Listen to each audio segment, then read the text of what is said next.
ትንቢተ ዮናስ ምዕራፍ አንድ የእግዚአብሔርም ቃል ወደ አማቴ ልጅ ወደ ዮናስ እንዲህ ሲል መጣ። ተነሥተህ ወደዚህች ወደ ታላቂቱ ከተማ ወደ ነነዌ ሂድ፣ ክፋታቸውም ወደ ፊቴ ወጥቶአልና በእርስዋ ላይ ስበክ። ዮናስ ግን ከእግዚአብሔር ፊት ወደ ተርሴስ ይኰበልል ዘንድ ተነሣ። ወደ ኢዮጴም ወረደ፣ ወደ ተርሴስም የምታልፍ መርከብ አገኘ። ከእግዚአብሔርም ፊት ኰብልሎ ከእነርሱ ጋር ወደ ተርሴስ ይሄድ ዘንድ ዋጋ ሰጥቶ ወደ እርስዋ ገባ። እግዚአብሔርም በባሕር ላይ ታላቅ ነፋስን አመጣ፣ በባሕርም ላይ ታላቅ ማዕበል ሆነ። መርከቢቱም ልትሰበር ቀረበች። መርከበኞቹም ፈሩ፣ እያንዳንዱም ወደ አምላኩ ጮኸ።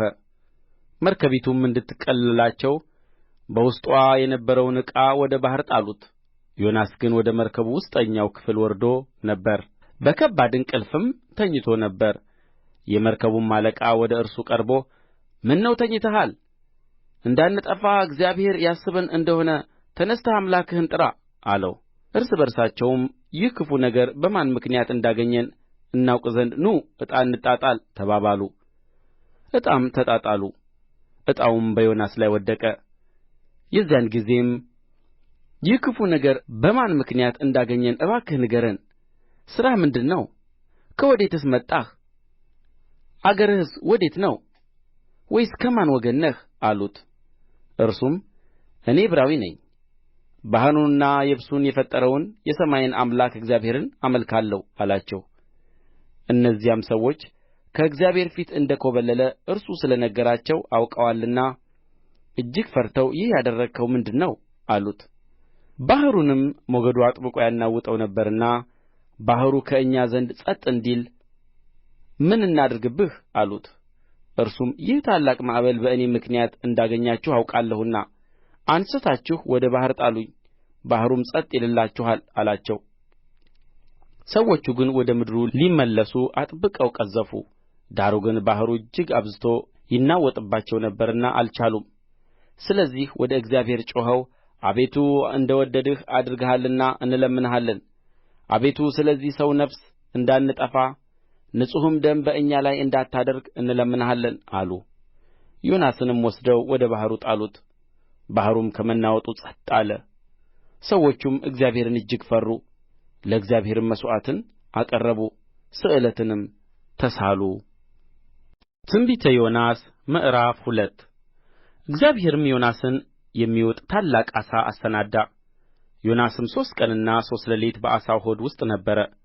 ዮናስም በዓሣው ሆድ ውስጥ ሆኖ ወደ አምላኩ ወደ እግዚአብሔር ጸለየ፣ እንዲህም አለ። በመከራዬ ሳለሁ ወደ አምላኬ ወደ እግዚአብሔር ጮኽሁ፣ እርሱም ሰማኝ። በሲኦልም ሆድ ውስጥ ሆኜ ጮኽሁ፣ ቃሌንም አዳመጥህ። ወደ ጥልቁ ወደ ባሕሩ ውስጥ ጣልኸኝ፣ ፈሳሾችም በዙሪያዬ ነበሩ። ማዕበልህና ሞገድህ ሁሉ በላዬ አለፉ። እኔም ከዓይንህ ፊት ተጣልሁ። ነገር ግን ወደ ቅዱስ መቅደስህ ደግሞ እመለከታለሁ አልሁ። ውኆችም እስከ ነፍሴ ድረስ ከበቡኝ። ጥልቁ ባሕር በዙሪያዬ ነበረ። የባሕሩ ሣር በራሴ ተጠምጥሞ ነበር። ወደ ተራሮች መሠረት ወረድሁ። በምድርና በመወርወሪያዎችዋ ለዘላለም ተዘጋሁ። አንተ ግን አቤቱ አምላኬ ሕይወቴን ከጕድጓድ አወጣህ። ነፍሴ በዛለችብኝ ጊዜ እግዚአብሔርን አሰብሁት። ጸሎቴም ወደ አንተ ወደ ቅዱስ መቅደስህ ገባች። ከንቱነትንና ሐሰትን የሚጠብቁ ምሕረታቸውን ትተዋል። እኔ ግን በምስጋና ቃል እሠዋልሃለሁ፣ የተሳልሁትንም እከፍላለሁ። ደኅንነት ከእግዚአብሔር ዘንድ ነው። እግዚአብሔርም ዓሣውን አዘዘው፣ እርሱም ዮናስን በየብስ ላይ ተፋው። ትንቢተ ዮናስ ምዕራፍ 3 የእግዚአብሔርም ቃል ሁለተኛ ወደ ዮናስ እንዲህ ሲል መጣ። ተነሥተህ ወደዚያች ወደ ታላቂቱ ከተማ ወደ ነነዌ ሂድ፣ የምነግርህንም ስብከት ስበክላት አለው። ዮናስም ተነሥቶ እንደ እግዚአብሔር ቃል ወደ ነነዌ ሄደ። ነነዌም የ3 ቀን መንገድ ያህል እጅግ ታላቅ ከተማ ነበረች። ዮናስም የ1 ቀን መንገድ ያህል ወደ ከተማይቱ ውስጥ ሊገባ ጀመረ። ጮኾም በ3 ቀን ውስጥ ነነዌ ትገለበጣለች አለ። የነነዌም ሰዎች እግዚአብሔርን አመኑ፣ ለጾም አዋጅ ነገሩ። ከታላቁም ጀምሮ እስከ ታናሹ ድረስ ማቅ ለበሱ። ወሬውም ወደ ነነዌ ንጉሥ ደረሰ። እርሱም ከዙፋኑ ተነሥቶ መጐናጸፊያውን አወለቀ፣ ማቅም ለበሰ፣ በአመድም ላይ ተቀመጠ። አዋጅም አስነገረ። በነነዌም ውስጥ የንጉሡንና የመኳንንቱን ትእዛዝ አሳወጀ። እንዲህም አለ፣ ሰዎችና እንስሶች፣ ላሞችና በጎች አንዳችን አይቅመሱ፣ አይሰማሩም፣ ውኃንም አይጠጡ። ሰዎችና እንስሶችም በማቅ ይከደኑ፣ ወደ እግዚአብሔርም በብርቱ ይጩኹ። ሰዎችም ሁሉ ከክፉ መንገዳቸውና በእጃቸው ካለው ግፍ ይመለሱ።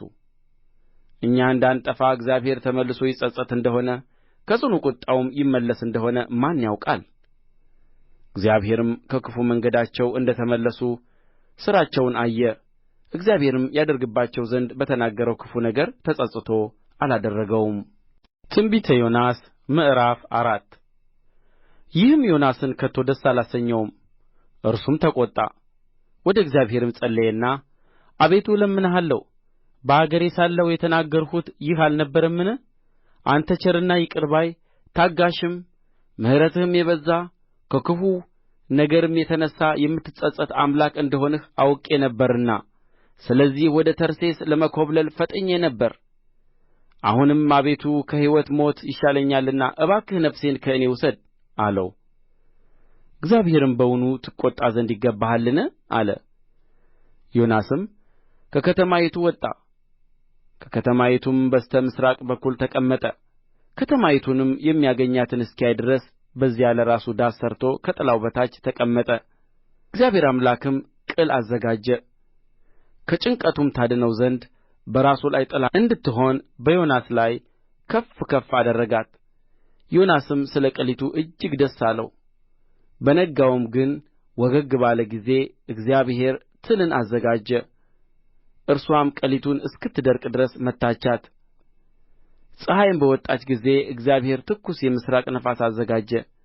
ዮናስ እስኪዝል ድረስም ፀሐይ ራሱን መታው። ለራሱም ሞትን ፈለገና ከሕይወት ሞት ይሻለኛል አለ። እግዚአብሔርም ዮናስን በውኑ ስለዚች ቅል ትቈጣ ዘንድ ይገባሃልን? አለው። እርሱም እስከ ሞት ድረስ እቈጣ ዘንድ ይገባኛል አለ። እግዚአብሔርም አንተ ትበቅል ዘንድ ላልደከምህባት ላላሳደግሃትም በአንድ ሌሊት ለበቀለች በአንድ ሌሊትም ለደረቀችው ቅል አዝነሃል። እኔስ ቀኛቸውንና ግራቸውን የማይለዩ ከመቶ 20 ሺህ የሚበልጡ ሰዎችና ብዙ እንስሶች ላሉባት ለታላቂቱ ከተማ ለነነዌ አላዝንምን? አለው።